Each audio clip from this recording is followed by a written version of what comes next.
Մինչև այդ փաստաթղթի ստորագրությունը ամեն ինչը խոսքի ծիրեն ներս էր։ Այսինքն ասում էին ամեն մեկը ինչ որ մի բան էր ասում, եպիսկոպոսները ասում էին, վարչապետը, կառավարության անդամները ասում էին, բայց հիմա ոնց որ անցավ ավելի լուրջ եւ ավելի պաշտոնական։ Այսինքն հիմա մենք կարող ենք բանջարդեր լինել վարչապետին եւ եպիսկոպոսներին։ Այսինքն մինչև այսօր խոսքը մնաց խոսք, բայց այսօր խոսքը եւ որ թղթի վրա անցավ եւ ստորագրվեց,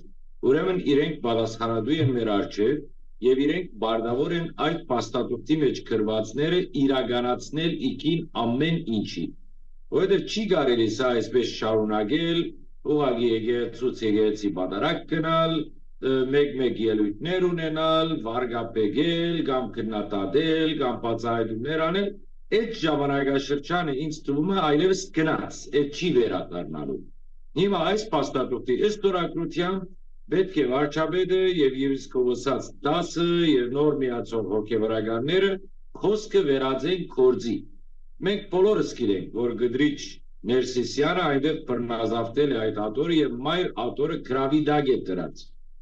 Այդ այլևս ծածուկ չէ ոչ մեկին։ Հիմա մնաց թե ինչ եք անելու։